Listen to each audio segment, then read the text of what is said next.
Good evening, everybody. Thank you, everyone, for coming today. I'm over here, in case you're wondering where the voice is, the guy in the blue jacket. My name is Richard, and I'm the Executive Director for Korean American Civic Empowerment. Thank you, everybody, for coming to the town hall today. This is a community effort with many co-hosts and many community leaders joining us tonight annually here in New York to talk about issues that are important to our community. And every year we have elected officials like we'll get to them in a minute. Assemblymember Ed Bronstein, Assemblymember Gina Saliti, along with two other elected officials from New York State that will be here shortly. Which is Nassau County, Northwest Nassau. So I represent parts of Long Island, Great Neck, Port Washington, Manhasset, New Hyde Park, Herricks, and parts of Roslyn. My district is ever-changing, and one of the fastest and most growing populations is the Asian American community. It has gone, in the last census, about 10-12% to almost 30%, which is incredible. A lot of families are moving to my district, and it's really, really great, and it's really making my district a beautiful rainbow of all different kinds of people.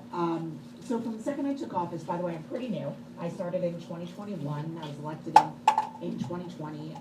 Building relationships with the AAPI community has been really important, not just because it's the fastest growing, just that I wanted to make sure that I represented everyone. And it's also a way for me to learn about the issues that matter to you, and so I can advocate for you in the best possible way. From things like holding rallies for, AAPI education in school to I hosted a self-defense course after, the rise in Asian hate and violence. 300 people attended, it was incredible. To just something as small as meeting with seniors and helping facilitate the language barrier so they could get rides to the grocery store and participate in the electoral process. They just wanted to rides to the polls. Really super simple. So that's the important part of my job. And, I just want to end with this, that my support and advocacy of this community is unwavering. And for those who know me in the room, you know that my door is always open for whatever your community needs. Even though I may not represent you, you represent so many people that I do represent, and we all work together. We're all better off for that. So thank you again for having me. I really, really appreciate it.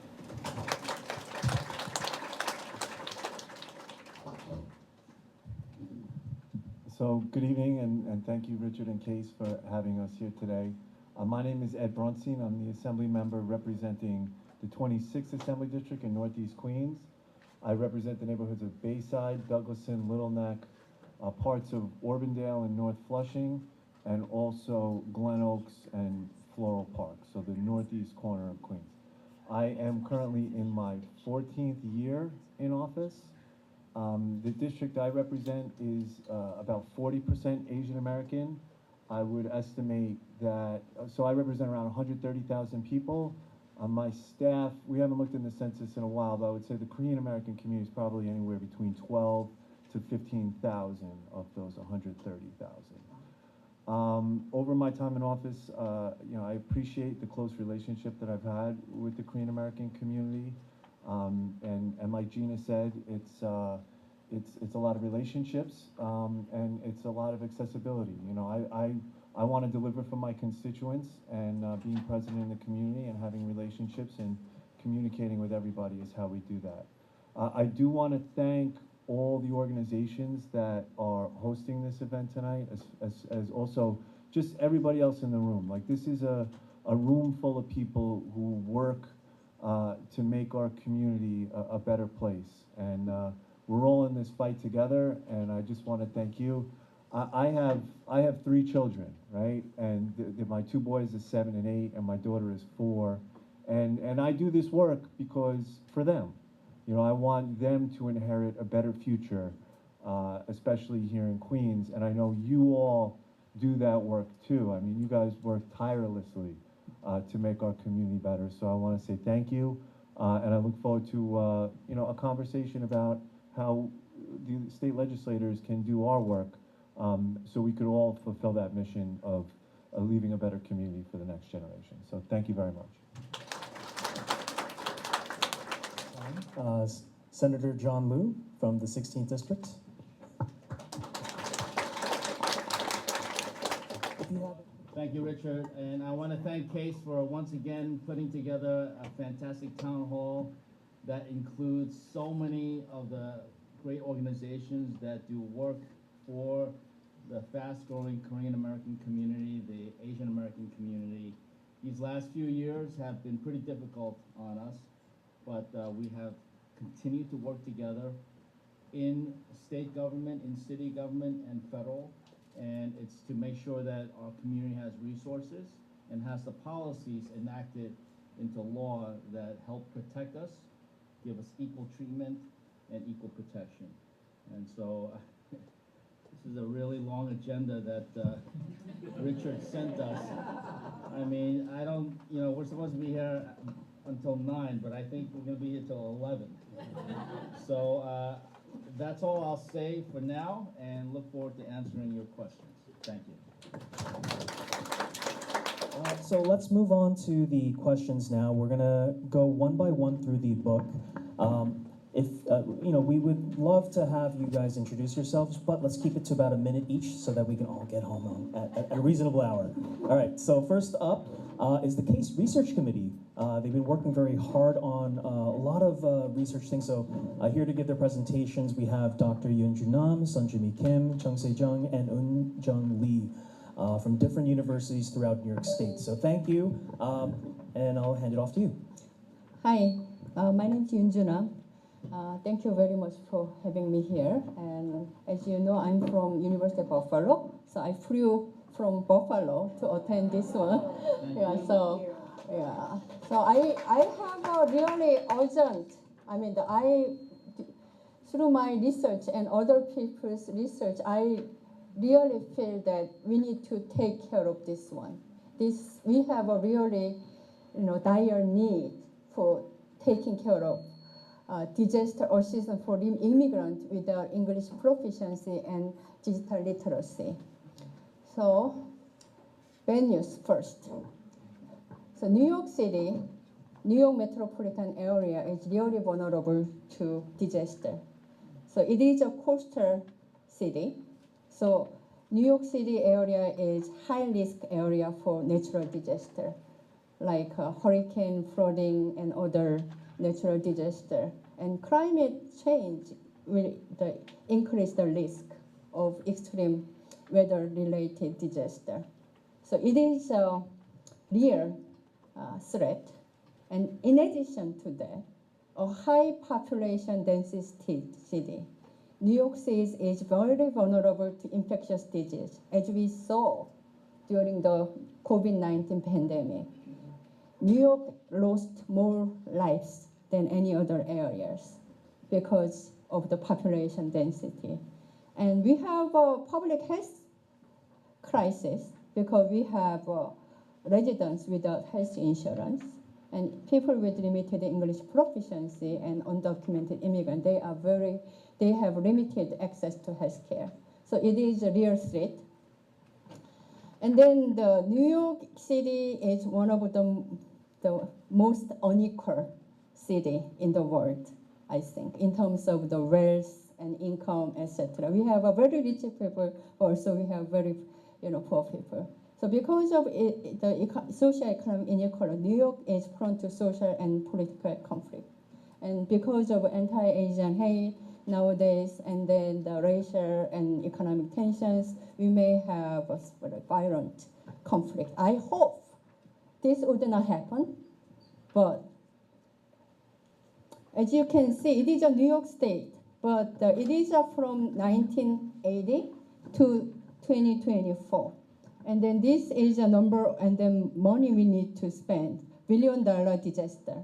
And as you can see, it's a lot lower earlier years, and then it is getting worse. This is 2012 when we had Sandy, and then the bad news is we will have more disaster and disaster. So with the case, the research team did the research of the economic impact of COVID-19. So I think what we learned from this research has something to say about next disaster. So the pandemic relief program was essential for survival of many Korean Americans. And as you know, that the federal government spent, unprecedented, funding for the COVID-19. So it was a good thing, and it worked. Many Korean immigrants were able to survive thanks to COVID-19 relief program. These programs were essential for meeting basic needs and avoiding permanent business closure. So the small business employees say that there wasn't really any major blow. There wasn't, because me and my husband also had 600 extra unemployment benefit. Otherwise, we would have been hurt. So it is, government worked. Not everything, but and then because of that, one small business owner said, for 30 years living in the United States, this was the first time that I received big help from the government. So people appreciate what government did. But the problem is there was a language barrier and digital illiteracy. Korean American without English proficiency and digital literacy had difficulties in navigating the relief program application system without language and technical support. So one small business owner said to us, English is not our first language. I often felt depressed because of language. For example, the government provided various benefits during the pandemic. Native English speakers obtained information much quicker than we did. Consequently, they received every available benefit and maximum amount possible. However, it was extremely difficult for us to apply for this benefit, and we received much less than we deserved. So there was some frustration and feeling of being discriminated. And then many say that there was no functioning language services. As you know, the New York State, there was a mandate that they need to provide language service for 10 languages, and Korean is one of them. But one person said that when she pressed the Korean service, the call just dropped. So that wasn't working. And then the internet access and digital literacy, I know why old people could not get a relief benefit. It was because everything was done online, nobody answered the phone, internet only, no exception. So that without internet access and without how to use a computer, it was, there is nothing they could do.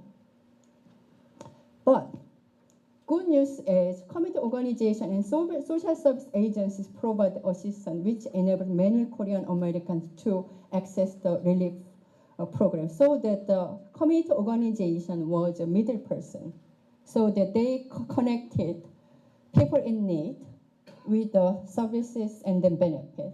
So I didn't know that unemployment insurance benefit was available. I lost my job because of a lockdown at the time. To get assistance for a job search, I called Lincoln Center and KCS. They informed me about unemployment insurance. So I applied for it and received the benefit. So even many people did not know that there was some help. So they couldn't get what they entitled to do. And then that is what the community organization did.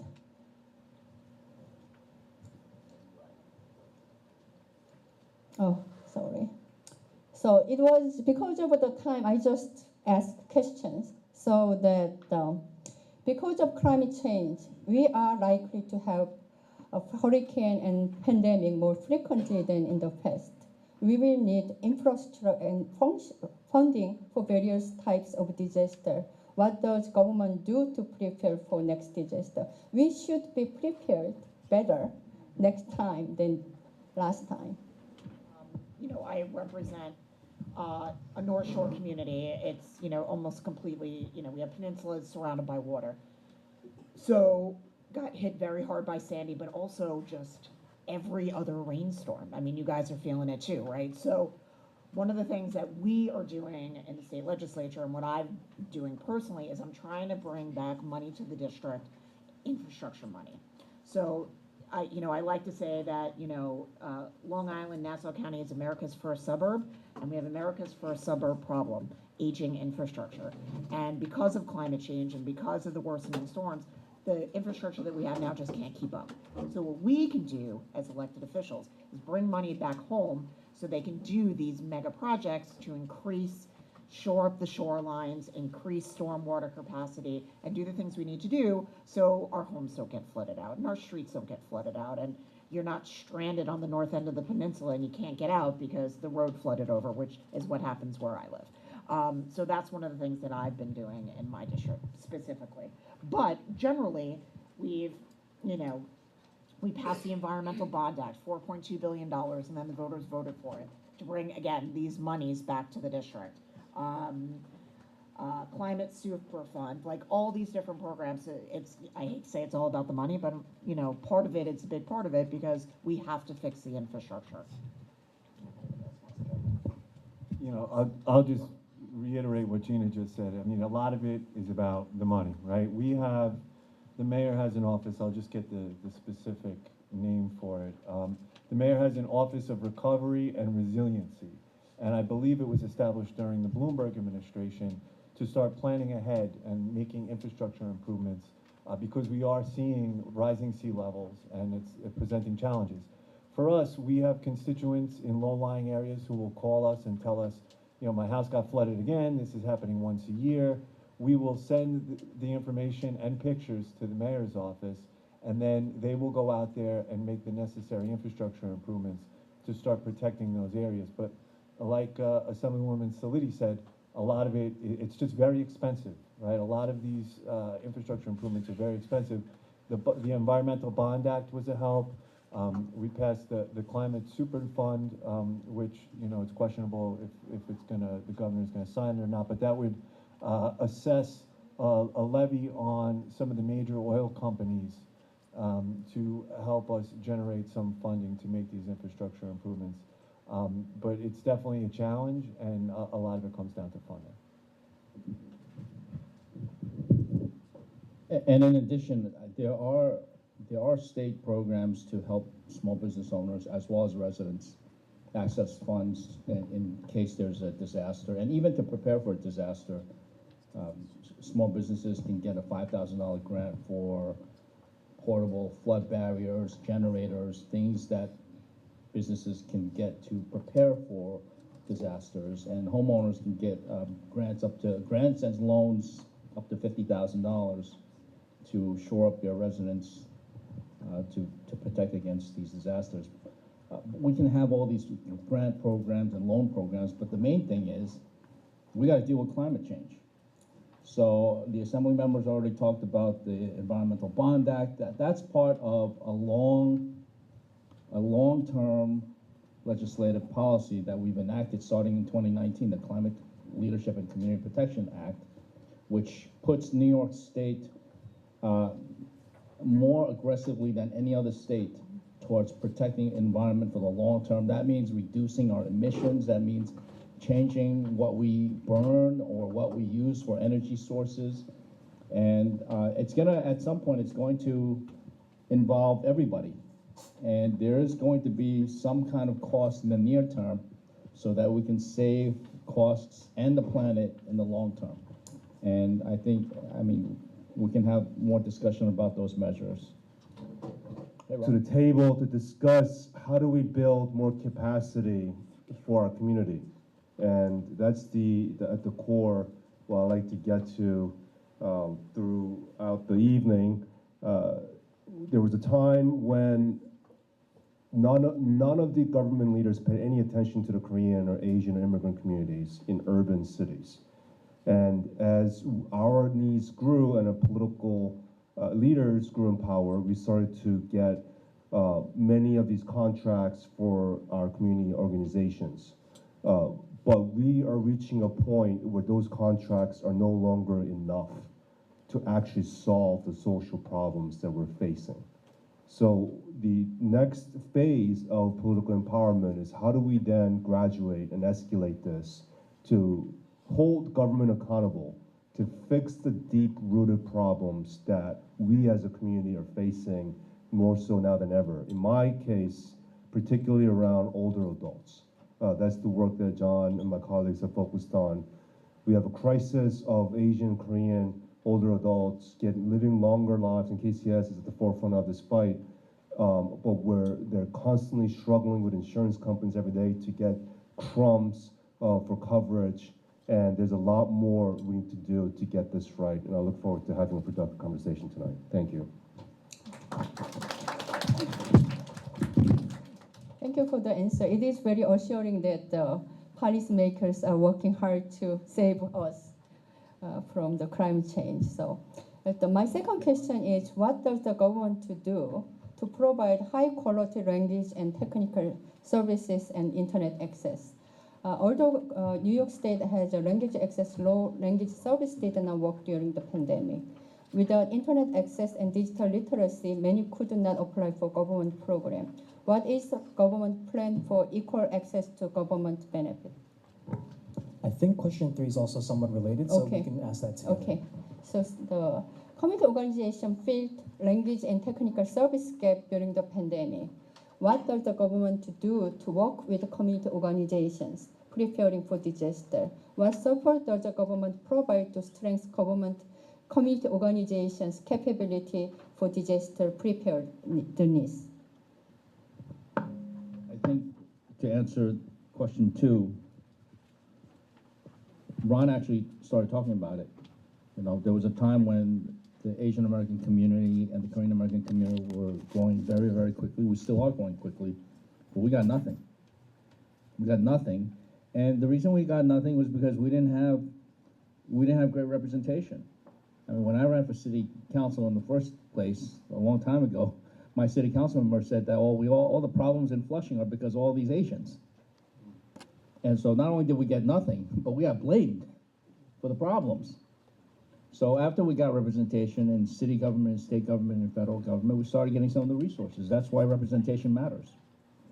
And we got resources for many of our community-based organizations, including every one of the organizations, or maybe not one of them, but almost every one of the organizations here gets significant amounts of city and state funding, and have been getting increasing amounts because the community grows and the needs continue to grow.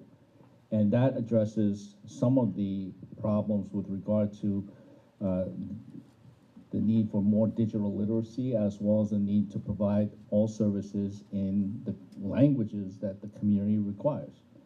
And so we continue to bring more resources towards that. But I think Ron is right that the next level is we gotta actually have government do some of these core basic functions, as opposed to getting organizations to do that, usually at much lower prices and therefore less comprehensive results.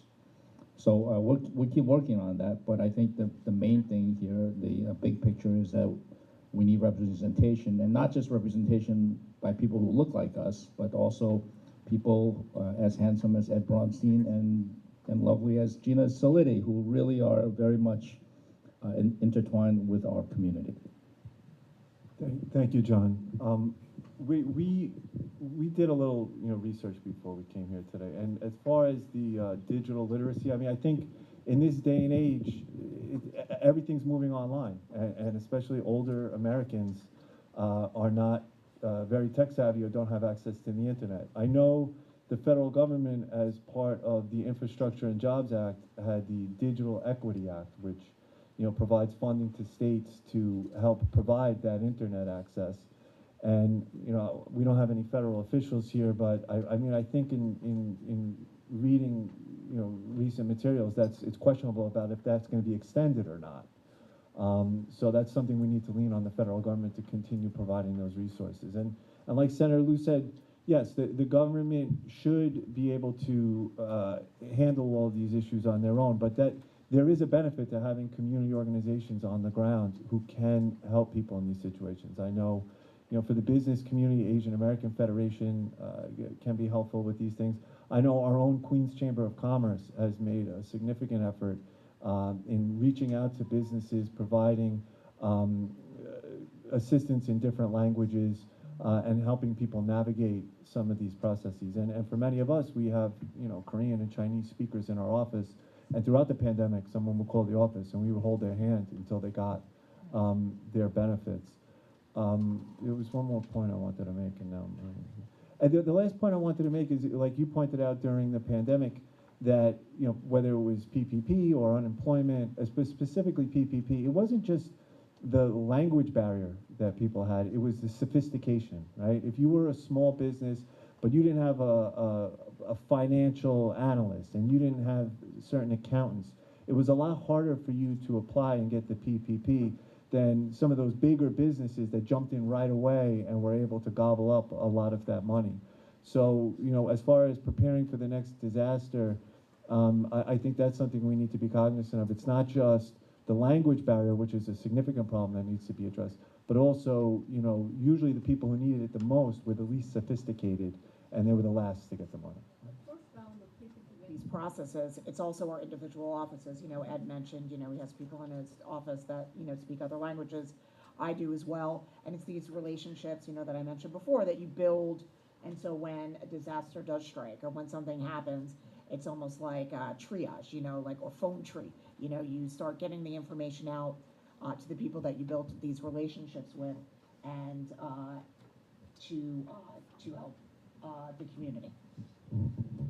Thank you. You have a committee to talk about this one in preparation for this one. Is there any people from Asian background who's talking about the Asian community about this specific issue? This, disaster, the helpline. If there is any sort of like an advocacy person in the committee, for this Asian community specifically. Is there anybody? So up in Albany, we have the AAPI task force, and if at the time, if someone had called us and said, look, they called the helpline and the Korean language one dropped right away, we would all, through that task force, reach out to the governor's office and let them know there's a problem, right? So, we're looking back now, but like at that time, if anybody had reached out to any of us, we would have recognized that's a problem right away, and we would have demanded answers, and hopefully we would have been able to get it fixed. But we work sometimes through the task force. There's an executive director, full-time, who helps us with this kind of work. Yeah, and I would just say Ed and Gina has been very active in the APA task force, and John is the OG. We wouldn't have a task force if John didn't set the foundation. The task force itself actually was the first government-funded entity in New York State dedicated to advocating for Asian Americans, Asian American communities. And it's come a long way under Grace Lee, our new co-chair. But I just want to also just piggyback on what I said. Our roles here are lawmakers. We make laws. We don't administer, execute the laws. And there is a growing gap between what we want the executive office at local counties, to cities, to the state want to do versus what they actually do. And language access is a prime example, going back, I think, 3 governors. And they've passed resolutions, we've passed laws, and it's just, the capacity, it's always a capacity issue. They just can't scale fast enough to keep up with the demands of our community. And that's what I meant when I opened up, that we have an administrative capacity crisis. And it's not to take away anything with nonprofits. I think nonprofits will always play a critical role, but you are being set up to fail when there's such a deep administrative crisis on the government side. So we need a better balance moving forward. Next, we have a report from Chung Se-jung, PhD. I'd like to first share with some background our research. Is this that the rise of anti-Asian violence and hate crimes during the pandemic. As you can see this chart, This is chart is coming from the New York State Division of the Criminal Justice Service. Okay, so in the year 2019, this is only 5. Don't believe these numbers. This is just top tip of the iceberg, right? So anyway, if we assume that, believe these numbers, but as you can see, the 2020 and the 2021, the number is skyrocket from 5 to 140. This is a reality, but this is not the reality. This is only the reported and assured by the state government, the New York State, right? So anyway, according to the other the official record, FBI Crime Data Explorer, okay, is 300% raised. So we assure there is emerging anti-Asian discrimination and racism during the pandemic. So 2020 New York City hate crime report, according to this report, the significant increase in anti-Asian hate crime is likely related to anti-Asian bias and hate which developed at the start of the COVID-19, right? But as you can see, this chart, the other one, so this is the anti-Asian hate crime incident, the percentage out of a total incident in year 2019, this is only 0.8. But for example, the year 2021, this is 17.7%. It's almost 80%. This is why anti-Asian hate crime is very important in New York State, right? So based on this background, our research team raises some research questions. Our study examines the experience and the responses of Korean American communities to discriminations and victimization in the process of anti-Asian violence and hate crimes during the COVID-19 pandemic. We specifically raised the 3 research questions. The first one, what kinds of experience in racial ethnic discrimination and violence did they undergo during the pandemic, and how did they respond to the pandemic-induced racial ethnic violence and hate crimes? Question number 2, what were the Korean Americans' strategies to overcome the pandemic-induced racial ethnic discriminations and the victimization? Question number 3, how do Korean Americans perceive the strategy of the Pan-Asian solidarity? How do Korean Americans view alliance strategy with the Black people? Those are our specific research questions. So I would like to briefly mention about our research method. With the generous funding from the 2 funding agencies, the first, Overseas Korean Foundation Research Grant, second, the Sociological Initiatives Foundation. Based on these fundings in collaboration with the case, we conducted in-depth interview 60 Korean Americans who are living in the New York metropolitan areas. So let's see. So please remember the second 2 questions in yes. So based on our investigation, so we categorized there are 4 groups among Korean Americans. The first one is individualistic, and the second one is Korean exclusive. The third one is the Pan-Asian no Black allies. The last group, the Pan-Asian the Black allies. So actually we categorized and characterized those 4 Korean Americans to have some strategy to combat the anti-Asian hate crimes. Do we have a strategy to unite the solidarity with the other the racial ethnic minority group among Asian Americans beyond Asian Americans? So we distinguish there are 4 distinctive Korean Americans like this. So this is our research finding, but let's see. So we have some takeaways, but the most important, the conclusion from our research team is the study found that individuals who engaged in the closer interactions with other racial groups and became aware of the histories, cultures, discrimination experiences, and the challenges to the other Asian and the racial groups are more likely to think that the collaboration with these groups is necessary to fight against anti-Asian racism and other forms of racism. That means, as you can see, we distinguish the 4 different distinctive Korean American groups, but we need to focus this Pan-Asian Black Allies group. So our suggestion to the community is we need to expand the scale of this group, like this. Okay? This is one of our solution to the community.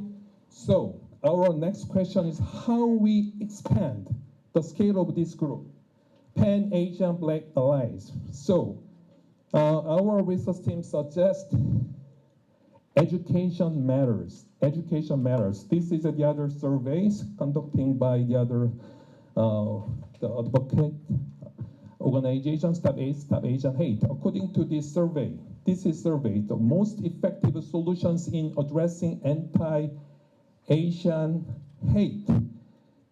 The answer is education. Education. This is also the same sense with the research and the research members. So, why education is important? Let's say this one. The more we know about our rich history and the better we understand the journey of our neighbors, the closer we can be as a community.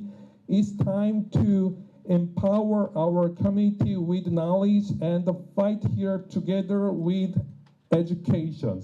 This is not my quote, this quote from the center, right?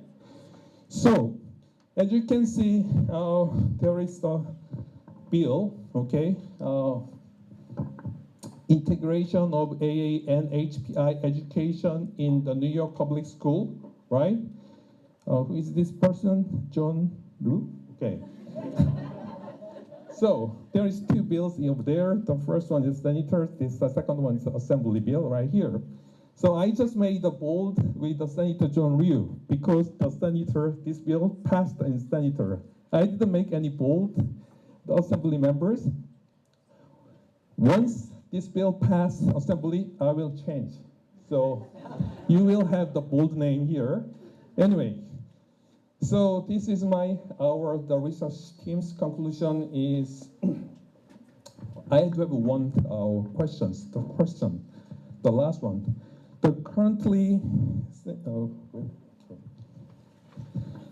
Stop Asian Hate with Education, currently Senator John Liu's Senate bill requiring the commissioner to establish the Asian American, Native Hawaiian, and the Public Islander history and the civic impact curriculum or instructions for the school districts has passed the senator and delivered to the assembly, right?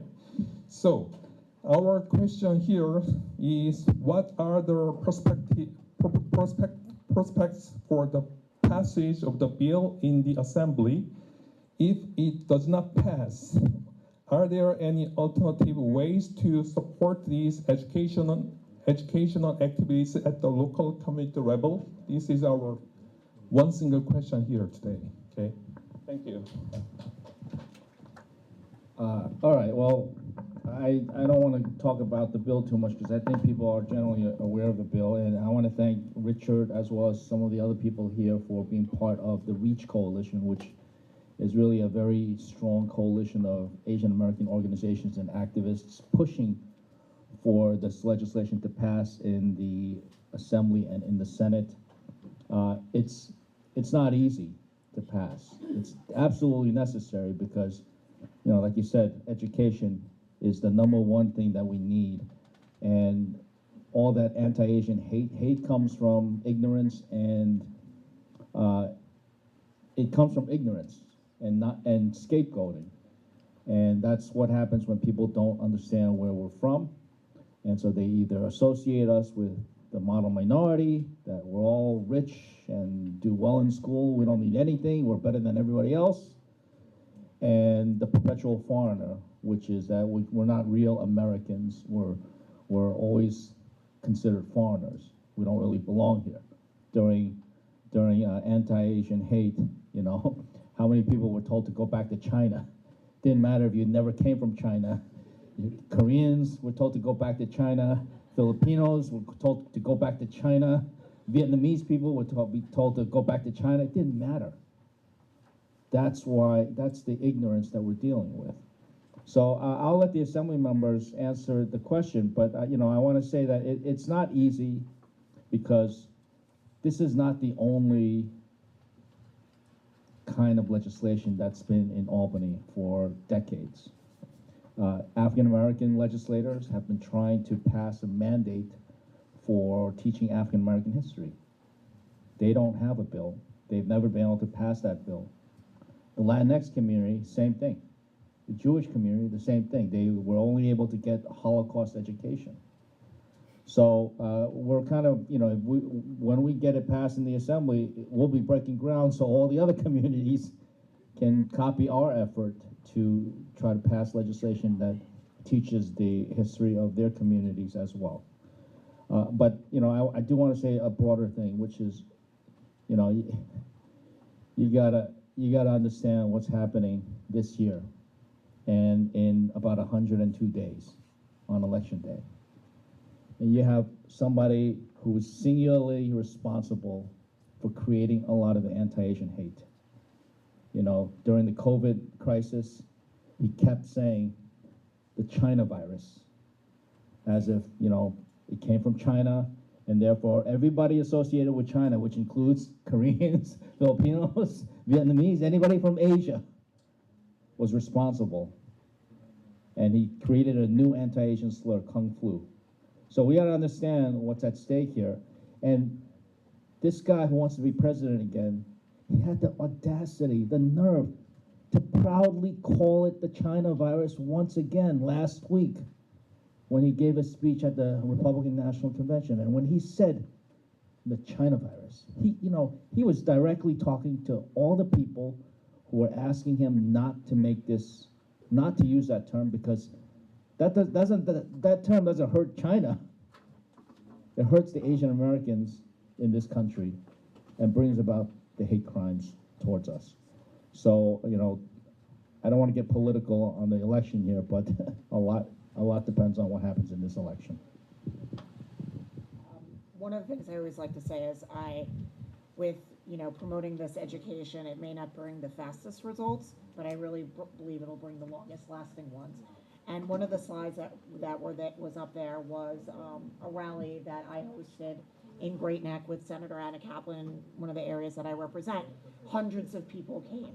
And I think that's part of what we need to do, because Senator Liu is correct. It's going to be very, very difficult to pass this legislation because they don't like legislators mandating education. They would rather it come through the state education department. So that's where we come in. And that's why I've held the rallies. And that's why I put it on all my newsletters. And I make it a priority because I'm trying to build awareness.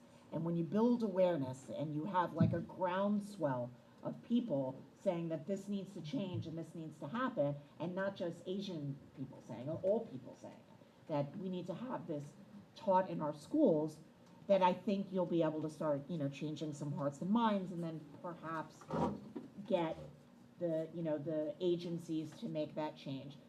I've worked with my school districts, and I'm very happy to say that there's a couple of my school districts already do this, right? They also have a very large Asian American population, but it's important because they're not just Asian kids, right? It's a whole mix of folks. So I think that that's part of our job as elected officials, as community organizations, is to raise awareness and raise our voices and say that this is really important, that for our kids to learn, and not just for Asian kids to learn, for all kids to learn about this. And I think that that's going to be what's going to move the needle. I think Gina recognized her local school districts.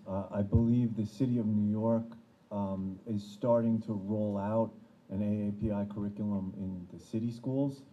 And I think, like Senator Liu said, part of the challenge is, yes, the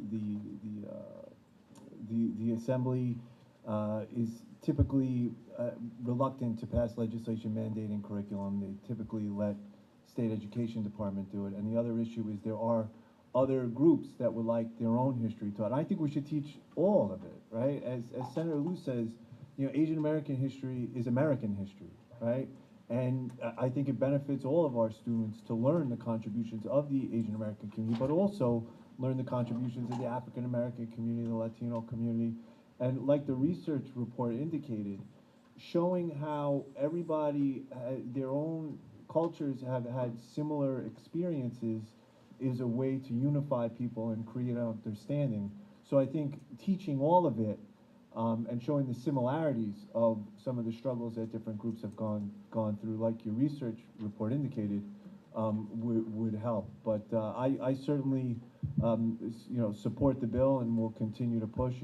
And sometimes at the end of the day, state education department, they won't want a bill, but sometimes unilaterally on their own they'll go ahead and they'll issue guidance to school districts about things that they would want taught, and that's another avenue that we could potentially push. Very specific questions. In order to combat stop Asian hate crimes or violence, what is the most effective solution? So this is education is telling about to teach Asian American migrant history, something like that. So this is part of the American history. It's not general education. Okay, so this is totally different. I understand. I just bring that up because I think, despite the survey and what people think, I think we also, depending on how we ask questions, we get different feedbacks. And I think it's also clear, like one of the long-term solutions is to make sure we have quality jobs and job placement, job trainings for all people, not just Asian Americans. Otherwise, we're constantly being pitted against other communities. And when we don't have good economic conditions from local commerce, small business to jobs, people are always in the mindset of hunger game and pulling their ladder up behind them because of that scarcity way of thinking. And I think that's something that we should also be, we in the Assembly and the Senate are very much aware of. So we're always talking about job creation and making sure that everyone has access to job placements. All right, thank you. Next up, we're going to be just switching up the schedule a little bit. So Min Kwan Center will be asking their question right now. Can we? Thank you, KCS, for letting Min Kwan Center present their question first. I just want to say thank you so much for being here, everyone. And for our legislators, and the question is, in the 2023 to 2024 New York State Legislature, there is a Pro-Banking Act bill that would allow undocumented New Yorkers and undeserved New Yorkers, including undocumented immigrants, to open bank accounts and access banking services using a New York City identity card. Do you support the passage of the bill? I think it passed, right? I voted yes. Yeah, it passed. It passed. We searched their website, the real estate website, we said that we stay in the committee, so we didn't. In the They didn't Senate, update it yet? Yeah. maybe they passed in the Assembly, and we still have to pass it in the Senate, Yeah. right? Yeah, I mean, I support it, but I think we also have to understand, we're not Congress, we're state legislators, which, I mean, most people's lives are governed by state laws every day. But when it comes to banking, it's federal laws that govern national banks. Our laws would only cover state chartered banks, which there's not that many left. So most of the banks you see around here are federal banks, and our law would not be able to force federal banks to accept the NYC ID. But I support the bill. And I also want to say, I went to Jubun's wedding. It's almost a year and a half ago. I'm still waiting for news.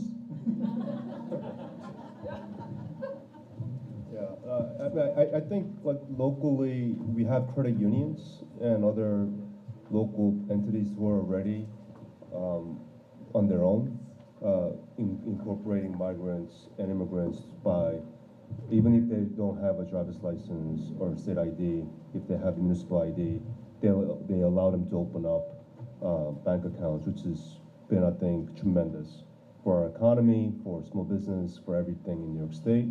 And we already know that despite what your status is, migrants and immigrants pay billions of dollars in taxes for the state of New York. So the faster we integrate them into local commerce and economy, the better it is for everybody.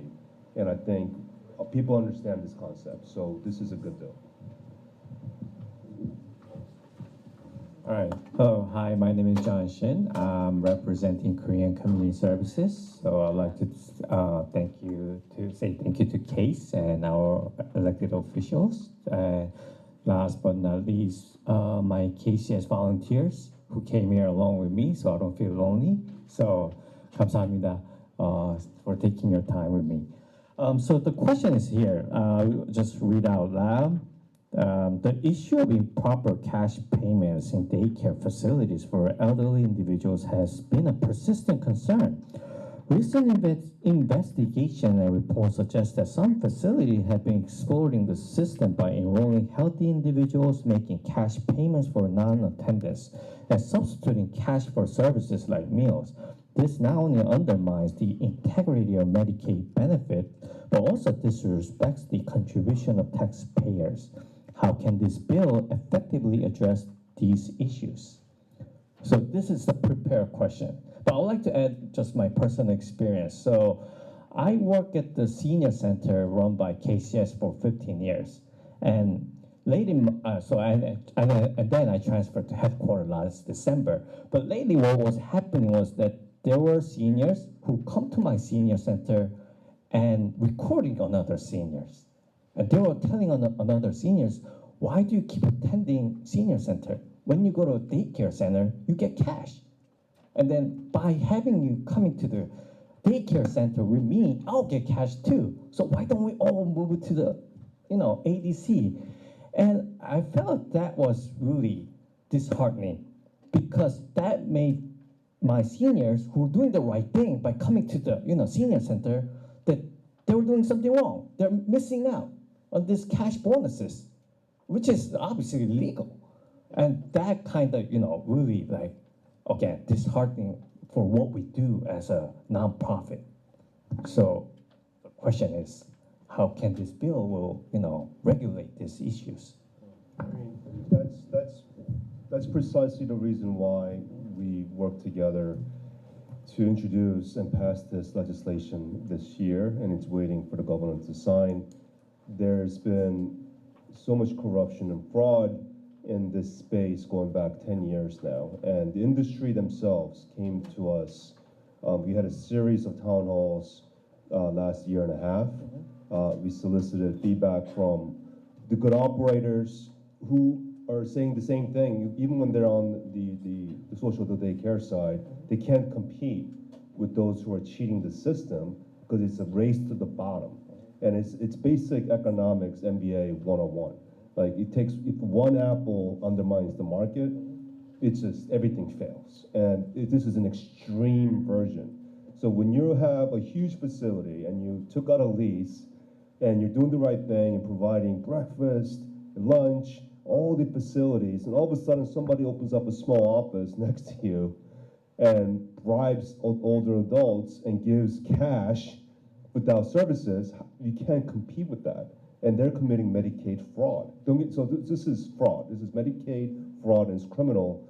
And there are, as we speak, many facilities being under investigated by the feds, and it's becoming a serious problem. And before the entire market spirals downward and we can't recover, the intent of this bill is to clean up the industry so we can certify every facility to make sure that they're legit, and we'll give them plenty of time to comply, and after the certification they can self-certify so we don't make the process too burdensome. Hi, my name is Eun-Kyung Kim. I'm the Executive Director of a YWCA of Queens. Thank you so much for all coming, and then to our community members as well. Our question for today was for the language access, and then also affordable housing in Queens area. For the language access, I heard that when they got the bill was requires entities that are responsible for the administration of the tax abatement program for rent-controlled and rent-regulated property occupied by the senior citizens or persons with the disabilities to develop and implement a plan to ensure adequate access to information by individuals who have a limited English proficiency or otherwise require communication assistance. So after they received it, and then after translating the document, can it be reviewed by the relevant community groups? That was one question. So if you know the answer, that would be wonderful. The other one is very popular in our service area because many people come and ask for this one. That is for the affordable housing. Everybody knows about it, but it's really important for us. And getting the affordable housing in Queens is extremely difficult to find. On New York City Housing Connect, when you go there, approximately about 90% of the listings are in Brooklyn, while Queens has about less than 5% that you can see. And then why is this the case? And are there any plans to increase affordable housing construction in Queens? Additionally, and if so, the few available options in Queens are typically in Jamaica or Astoria area. Can there be efforts to build affordable housing in the northeastern parts of the Queens? That's a question, if you can. Actually, I wasn't aware that so many of the listings were in Brooklyn as opposed to Queens. So this is what we need to, for all of you to bring this to our attention. So I'll look into that. As far as building more affordable housing, there are efforts. There are some buildings in Flushing that are underway.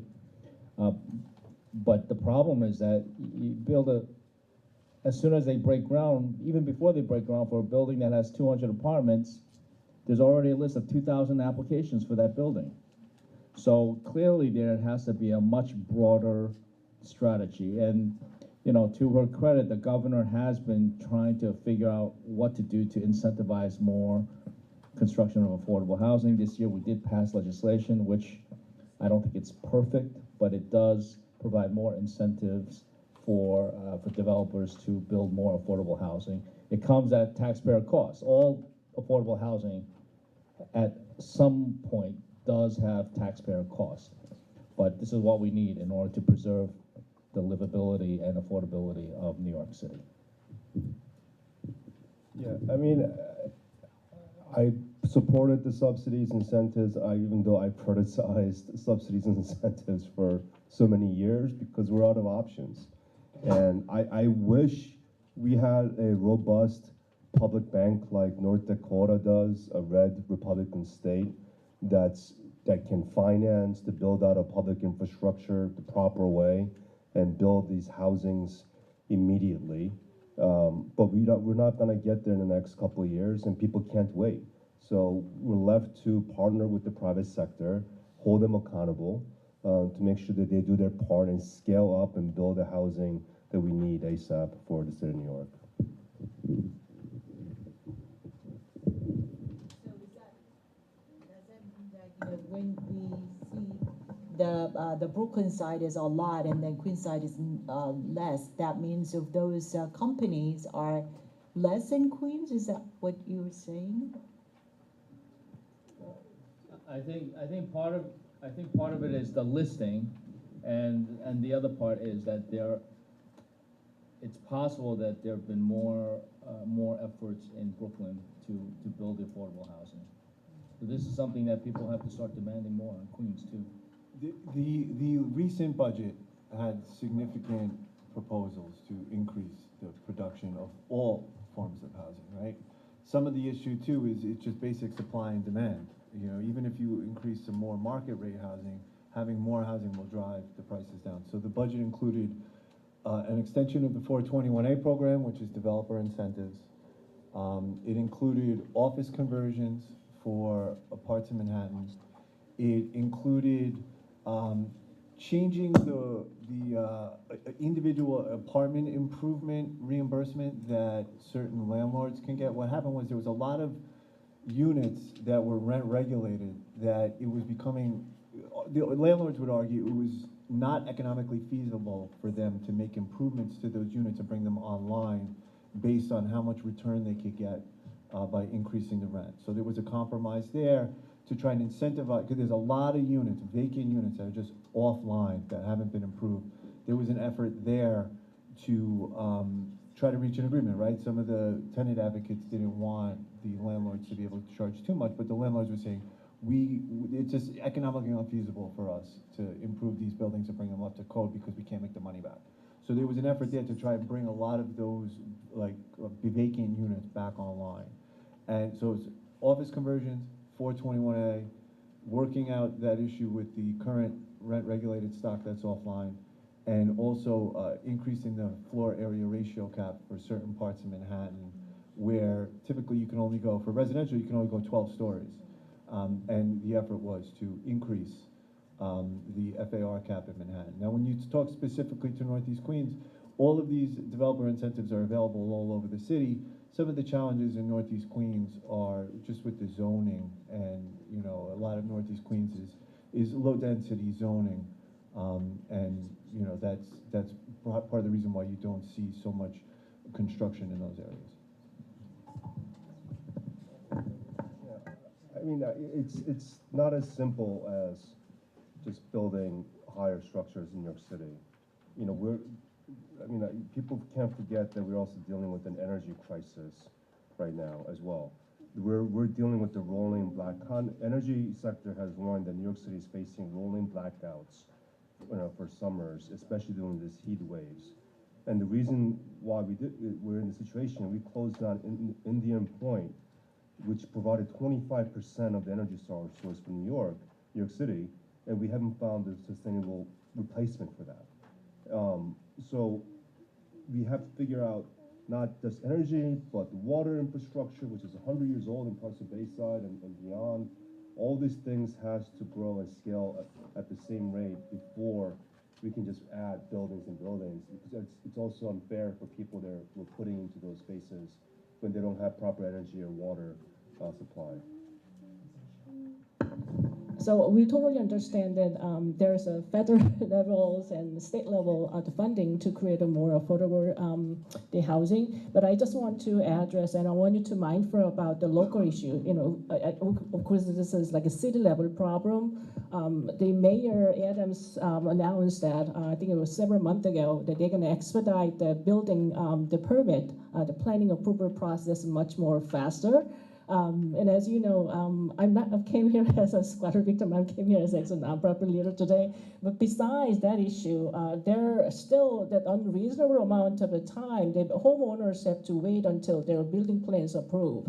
So you know, even that practice is lingering, and also you know the shortage of all this funding for building affordable housing, and it's just a shortage of the supply as well. So I just want you to mindful that I mean, if they can, and you definitely need to push the border level, the building department, expediting the building, the plans, and you know even the processes. That way, homeowners can actually supply more of the housing for any residents, you know, just the regular people in the town. Just wanted to just mention about that.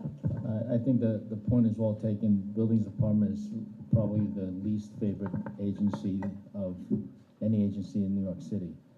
But on the issue of funding for affordable housing, there actually, unfortunately, is not a whole lot of funding. Not at any level of government, federal, state, or city. There's some, but not much. Not nearly enough. In fact, I think over the last 10, almost 20 years now, most of the affordable housing in New York City has been created by giving the owners the ability to build more than what the zoning actually allows them to build. And in exchange, they have to reserve some of those units as affordable housing. So that's been what most of the construction has been. You know, the new buildings that are going up on College Point Boulevard. I know Min Kwan was very active in pushing for more affordable housing. There is some affordable housing going into those buildings, not enough, but that's how most affordable housing is being built. I mean, some of the night shift buildings that we see now, some of them were actually built during World War II, when there was a military, defense crisis, and we didn't know how to house the veterans when they came back. And overnight, we got money and the capacity to build as governments all these structures. But we haven't done that kind of rapid building of affordable housing, not in my lifetime. And we have ideas, but I think it's mostly academic at this point, like social development, housing authority bill, which I support, but which is creating another public benefit corporation, public authority to specialize in more building of public housing. But again, we don't have the institutional capacity or the knowledge today to actually get back into the business of building these type of houses. So we over-rely on the private sector to do the job, and that's what we're stuck with today. But I hope that in the next 5, 6, 7 years, we can actually build governmental solutions to get back into the business, at least allow counties that have capacity to give them the tools to build affordable housing. Hello, my name is Joe from the Korean American Association of New York, Queens. This question is specific for the AAPI committee formation. It seems like there's 15 members of New York Asian Americans that came together and formed this commission. What is the qualification and the criteria for being elected for one of these commissioners? This is a bill that we passed and the governor signed into law last year, and so there's this AAPI commission that's being set up. Most of the appointees are by the governor. I think 7 are appointed by the governor, so she's already made her appointments, and she announced them earlier this year. The Assembly will appoint 3, and the Senate will appoint 3, and there'll be 1 appointment by the Senate Minority Leader. So there's no set qualifications. If anybody's interested in serving on the AAPI Commission, I don't know if the Assembly has made their designations yet, but I think the Senate already has designated the 3 people. And there are, among all the commissioners on this commission, I would say there's a pretty good representation of the different ethnic groups within the within the AAPI community. And there's also pretty good geographic diversity, meaning it's not just all from New York City and Long Island. There's upstate and central New York representation as well. And I would like to thank Case for having us and everyone for coming today. Our question is to enhance cultural diversity within the community. Could the state government support community organizations by funding cultural events and celebrations for the upcoming Asian Lunar New Year? Very quickly, I personally, my office through, kind of discretionary funds that I've given to my local Asian organization so they can do that in our community. They're given specific programmatic grants for Lunar New Year program. So that's just me. Spencer? So if you need money, go ask me. If you live in Green or Washington,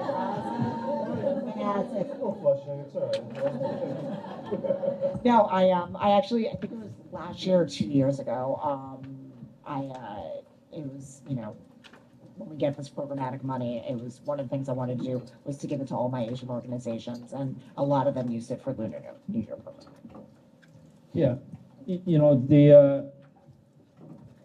we have today, for the last couple of years, we had record levels of funding for Asian American organizations in the state budget. Yep. And some of Member Braunstein and Saleh were very instrumental in helping the AAPI members, including Ron and I, secure this funding. And this funding goes to about 150 organizations all throughout the state. We don't decide who gets it. but the Asian American Federation and this Coalition for Asian American Children and Families, they are the co-leading organizations that decide which organizations and how much to get. So there is some funding available even for new organizations, and I would, we can connect you with that application process to get more funding. But it's hard for brand new organizations to get funding without some kind of record and some kind of, you have to have 501c3 status so that there's accountability for where the public taxpayer money goes. But I encourage you to try to seek some of that funding. And also ask Gina. Thank you. Okay, next is SIDA, Dr. Bay. Thank you. Again, my name is Young Sobei. I'm the Executive Director of a Community Inclusion and Development Alliance, otherwise known as SIDA. The Assembly members, believe me, we probably, this is the first time we'll be meeting. We serve Asian American families with disability exclusively, but we are expanding our service to the wider community with a disability at the moment. We were going to talk about emergency and disaster preparedness for the individual with the disabilities and their families, but whether the climate changes and all this problem, it was well presented with the Dr. Demin at the beginning, so I'm not going to be repeated, but I'd just like to address that there is the law in New York State. There's a man-made and a natural disaster law, especially it was strengthened after COVID. However, there is no specific language to address the importance of training resources and creating a network. The law says that each region should actually create a network for people with a disability to get a training and resources, but there is no implementation plans or specific even funding to do so.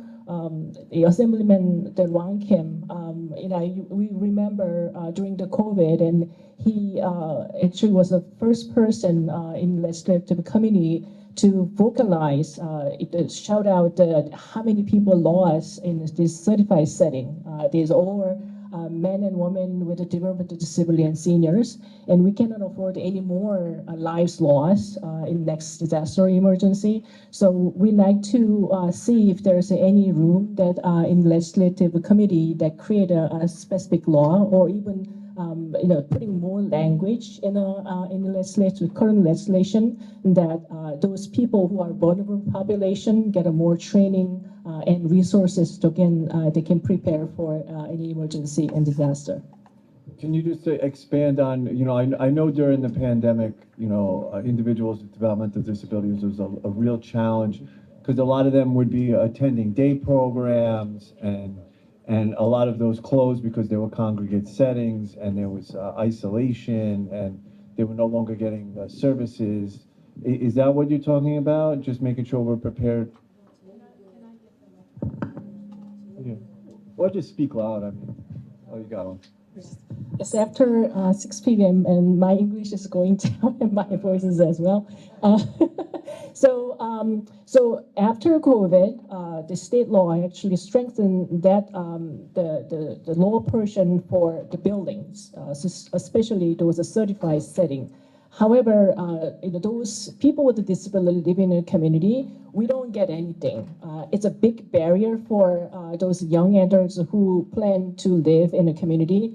A lot of parents like me, I have a child who's 28 years old and also has autism. And parents like me are reluctant to put our children in the community, because what if there's a fire? What if there's a natural disasters or another pandemic? So it is it's very important to prepare them rather than try to fix it after that happens. And again, then we have some infrastructure. New York City, there's a mayor's office of the emergency management, but there's no specific plans or even tool to help the people with a disability, especially those parents who are not English speakers. We do not have access to read about how to prepare. where to go, how to ask help. So I'm simply asking the lawmakers to create a language in existing law that specifically just indicating the local government create a training program, resources and network, so these people can better prepare for the emergency and disaster. Certainly, we can work on that. Thank you very much. I think we should do a lot more than just preparing and training. I think we know what happened during COVID. We know the mistakes and failures we've had in this population, whether they're vulnerable, they're older adults, or they're disabled. And people are still traumatized by what happened. There are thousands of families in New York who refuse to come back to their jobs because they felt let down by our system. I mean, I think we have an opportunity to get this right, and I think we should hold each other accountable with the strongest possible language to give these people the rights that they deserve. And we have systems in place that's designed to let these facilities dodge accountability. There are places called the Justice Center, for example, that doesn't provide any justice for the victims.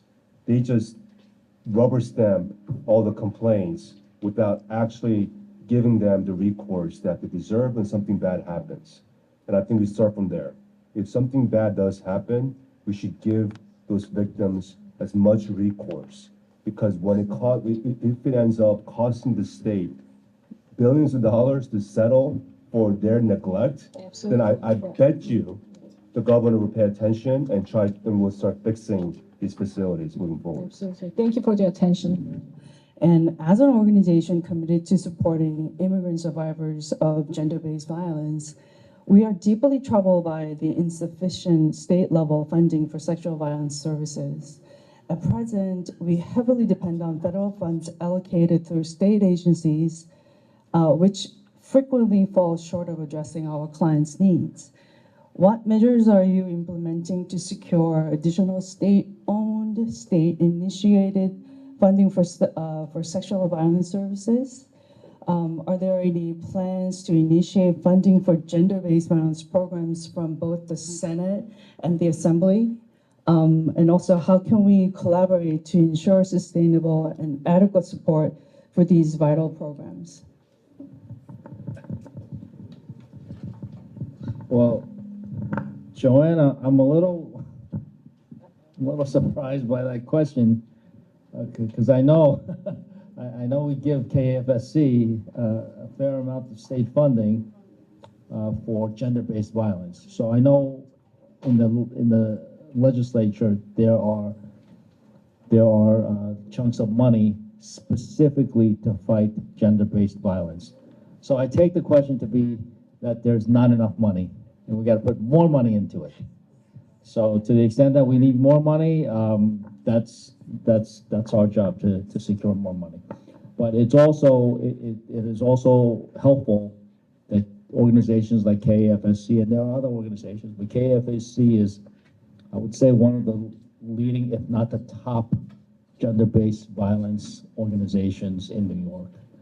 And that is to not only continue to have your silent marches every year and the activities, but also, reach other legislators. And, part of fighting gender-based violence is that we have to preserve victims' anonymity. But, that makes it more difficult to put a human face on the problem. And if we could somehow put a human face towards it, I think policymakers and people who decide on how much money to direct towards this problem could actually be enhanced. So you need more money. Okay. I'll just point out that I do recall seeing KFSC up in Albany during last year's budget, and you were up there with other organizations that address gender-based violence, and not specific to the Asian American community, but across the board. And I know you were advocating for a cost of living increase that, we did push to include in the budget. I recall I signed on to the letter, which means I thought it was, a reasonable request. So, I'm sure, we'll continue that push again next year. And when you're up in Albany, don't forget, give us a call and say hello. So thank you. I'd like to address some of the important issues about the refugees. So many people in New York are worried about how the arrival of refugees might affect our finances and the safety. What is the state legislature is doing to help refugees fit into our society and also address these concerns? Follow-up question would be, how will you ensure our local resources aren't overwhelmed and keep our community safe? And what are some of the ways we can all coexist peacefully and support each other? Thank you.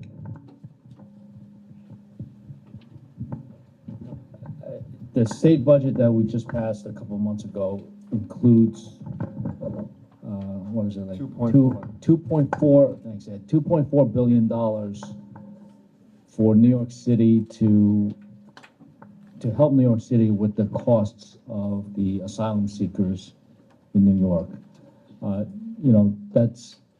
It's really integrating them and providing services with them, for them, are a function of New York City government, not so much state government.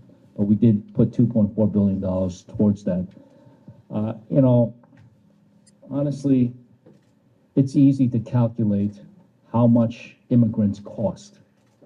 We've all been through that. There were periods of time when there were large numbers of Korean American immigrants coming. There are still lots of Chinese immigrants coming. It's always easy to calculate how much they cost. But nobody ever calculates how much they're actually worth in terms of the future tax revenues, the future productivity by their children. People coming here, immigrating here, they're not going back. They're gonna stay here. They're gonna be New Yorkers. They're gonna be Americans. So, I'm not crazy about people talking about the cost of immigrants, or now they want to say asylum seekers or migrants. They're immigrants, and the number of immigrants that have come here over the last 2 years is not a record level. There's been parts of New York City history where a lot more immigrants came in a shorter period of time. And so we have to deal with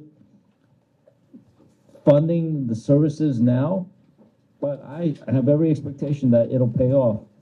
And we're already starting to see the influx decrease, which, a year ago I said it's gonna start decreasing, and because I think we had such a large influx because that gateway or that pipeline was closed for 2 years during COVID. So we just got through the backlog, and then President Biden has put in some policies that are stemming the flow of immigrants so we can deal with it in a more orderly manner. So I am pro-immigrant. I think that we shouldn't keep talking about how much they cost, because they actually will generate a lot of money in the future as well.